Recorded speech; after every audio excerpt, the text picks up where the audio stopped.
Hi மக்களே, இன்றைக்கி நம்ம முட்டை வச்சு கிரேவி பண்ண போகிறோம். முட்டை கிரேவி. அதுக்கு தேவையான பொருள் எடுத்து வச்சுருக்கிறேன். வெங்காயம், தக்காளி, தேங்காய், இஞ்சி பூண்டு கட் பண்ணி வச்சுருக்கிறேன். அப்புறம் ஒரு 10லேருந்து ஒரு 12 முந்திரி எடுத்து வச்சுருக்குறோம். ரொம்ப டேஸ்டியாக இருக்கும். நான் எப்படி செய்கிறேன்றதை உங்களுக்கு காமிக்கிறேன். 3 வெங்காயம், 4 தக்காளி நம்ம கட் பண்ணி எடுத்துட்டோம். இதை நம்ம இப்போ நல்லா வதக்கிக்கலாம். கடாய் சூடாயிடுச்சு. கொஞ்சம் எண்ணெய் ஊற்றிருக்கிறேன்.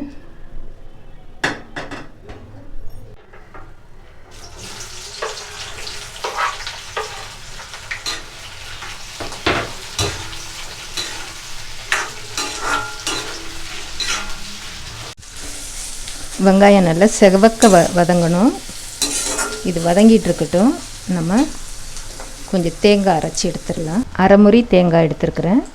இந்த அரைமுறி தேங்காவை நம்ம அரைச்சிட்டு பால் எடுத்துக்க போகிறோம்.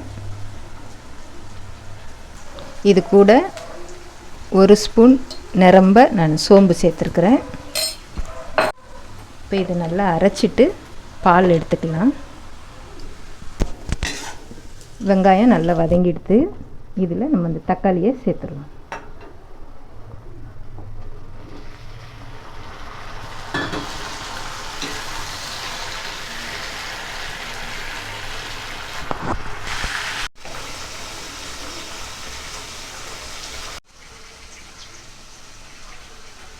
தக்காளி கூட கொஞ்சமாக உப்பு சேர்த்துக்கலாம்.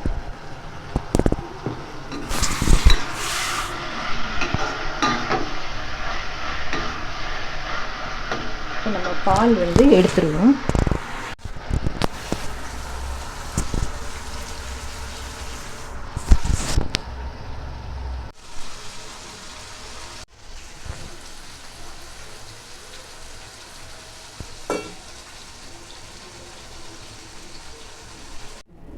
தேங்காய் பால் எடுத்துட்டோம்.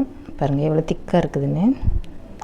ரெண்டாவது நான் ஃபஸ்ட்டு பால் எடுத்துகிட்டு ரெண்டாவது ஒரு அரை கிளாஸ் தண்ணி விட்டு அந்த தேங்காவிலேயே விரவிட்டு பிழிஞ்சு எடுத்துருக்குறேன். நல்லா பால் வந்துடுச்சு. அதில் வெங்காயம் தக்காளி நல்லா வதங்கிடுது. இதை நம்ம ஆற வச்சுக்கலாம்.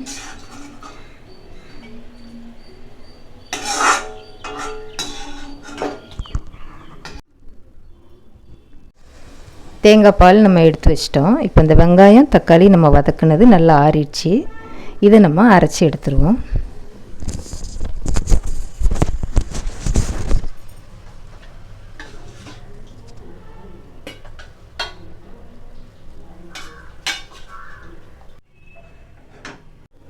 கடாய் சூடாயிடுச்சு. கொஞ்சம் எண்ணெய் ஊற்றிக்கலாம்.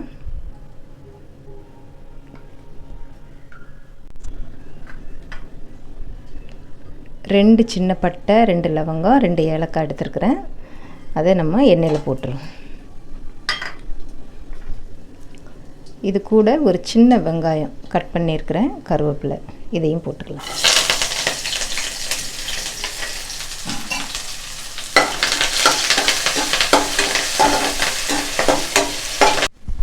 நம்ம எடுத்து வச்சுருக்கிற இந்த ஒரு சின்ன துண்டு இஞ்சி, ஒரு 4 பல் பூண்டு, இதை நசுக்கி எடுத்துருவோம். இந்த இஞ்சி பூண்டை நல்லா நசுக்கி எடுத்துருவோம். இஞ்சி பூண்டு நம்ம நசுக்கி எடுத்துருக்குறோம். 1 ஸ்பூன் அளவு தான் இருக்குது. இதை இதில் சேர்த்துக்கலாம்.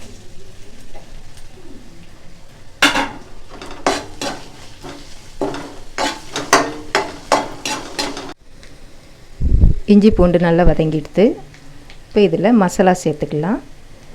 வீட்டில் அரைச்ச குழம்பு மசாலா மீடியமாக 2 ஸ்பூன் போட்டிருக்கிறேன். 1/4 டீஸ்பூன் மஞ்சள்தூள். இதே இதில் நல்லா கலந்து விட்டுருங்க. இந்த எண்ணெயிலேயே இந்த மசாலா நல்லா கலந்துருங்க. இப்போ இது கூட நம்ம அரைச்சி வச்ச வெங்காயம் தக்காளி விழுது அதை சேர்த்துடலாம்.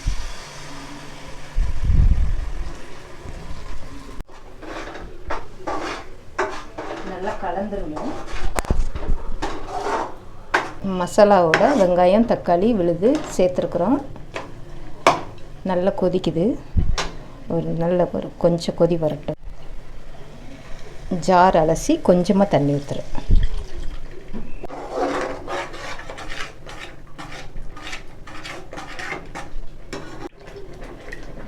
நல்லா கொதிக்குது. இப்போ இது கூட தேங்காய் பாலை ஊற்றிடுவோம்.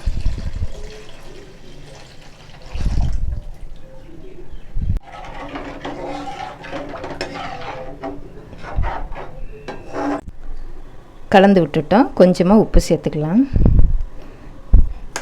உப்பு சரியாக போட்டுருங்க. ஒரு கொதி மட்டும் இது நல்லா வரட்டும். மூடி வச்சிடலாம். ஒரு 10 முந்திரி எடுத்து வச்சுருக்கோம். இதை நம்ம அரைச்சி எடுத்துக்கலாம். நல்ல விழுதாக அரைச்சிருங்க. நம்ம முந்திரி பருப்பு அரைச்சிட்டோம். பாருங்கள் இவ்வளோ திக்காக இருக்குதுன்னு. இதை நம்ம அதில் கலந்துக்கலாம். குழம்புல குழம்பு கொதிக்குது.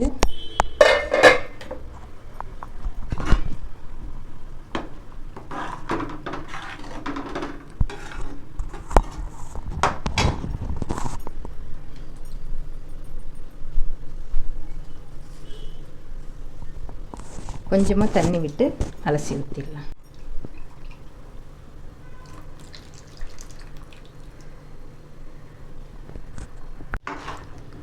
இதை கலந்து விட்டுட்டு ஒரு கொதி மட்டும் வரட்டும்.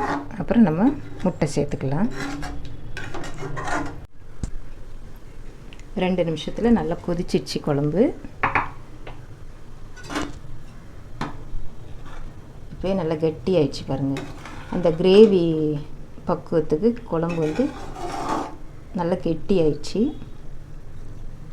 இப்போ நம்ம முட்டையை உடச்சி தான் ஊற்ற போகிறோம். அது எப்படி உடையாமல் நம்ம அதை எடுக்கிறோன்றதை நான் உங்களுக்கு காமிக்கிறேன்.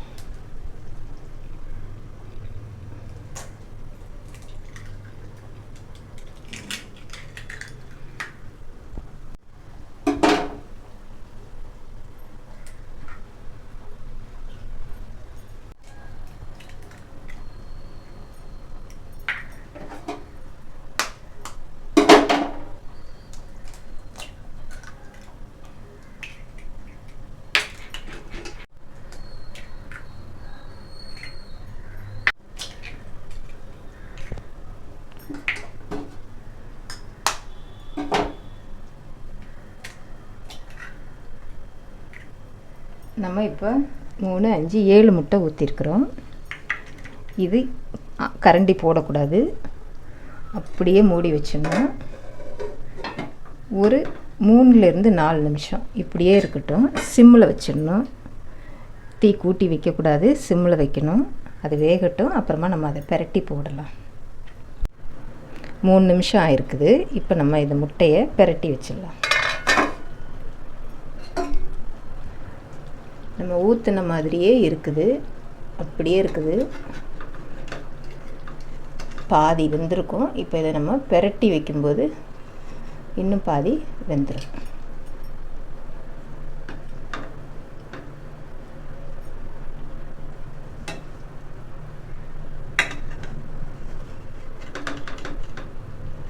மெதுவாக கரண்டியில் எடுத்து இந்த மாதிரி எப்படி வாட்டம் வருதோ அப்படி வச்சுடுங்க. சைடில் இருக்கிறத அப்படியே திருப்பிடலாம்.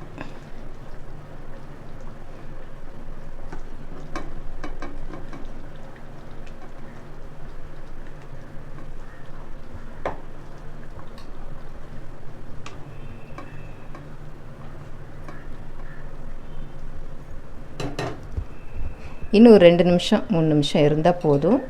அப்புறம் நம்ம ஆஃப் பண்ணிடலாம். ஒரு 3 நிமிஷம் மட்டும் இருக்கட்டும். 3 நிமிஷம் கழித்து நம்ம எடுக்கிறோம். முட்டை வெந்திருக்கும்.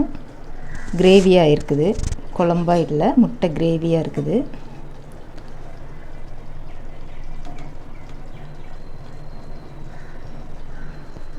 முட்டை உடையாமல் நல்லா வெந்திருக்குது. இப்போ நம்ம இதை இறக்கிடலாம்.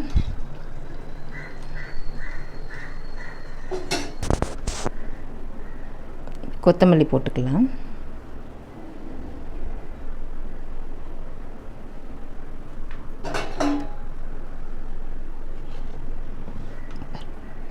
நம்ம ஊற்றின முட்டை உடையாமல் ரொம்ப சாஃப்டாக இருக்கும் இது. அதனால தான் அந்த 3 நிமிஷத்தில் நம்ம பெரட்டி விட்டுட்டு திரும்ப 3 நிமிஷம் இதை வேக வைக்கிறோம். இது ஓவர் குக் ஆயிடுச்சு அப்படின்னா இந்த மஞ்சக்கருவு வெந்து தனியாக வந்துடும். அப்போ அது சேர்ந்த மாதிரி இருக்காது, முழு முட்டையாக இருக்காது. இப்படி நம்ம ஒரு 3 நிமிஷத்தில் மாற்றி வச்சு அதை வேக வச்சு இறக்கிட்டோம்னா இது இப்படியே இருக்கும். நம்ம எடுக்கும்போது கூட ரொம்ப கரண்டி போட்டு கலையாமல் இப்படி ஓரமாக இருந்து கரெக்டாக எடுத்தோம்னா அந்த கிரேவியும் அந்த முட்டையும் சேர்ந்து வரும். இது எல்லாத்துக்குமே இதை யூஸ் பண்ணலாம். தோசை, சப்பாத்தி, பூரி, சாப்பாடு, இது எல்லாத்துக்குமே அவ்வளோ டேஸ்ட்டாக இருக்கும். கண்டிப்பாக நீங்கள் செஞ்சு பாருங்கள். லைக் பண்ணுங்கள், மறக்காமல் சப்ஸ்கிரைப் பண்ணுங்கள். அடுத்தடுத்து வர வீடியோ உங்களுக்கு வரும். கண்டிப்பாக லைக் பண்ணுங்கள். தேங்க்யூ.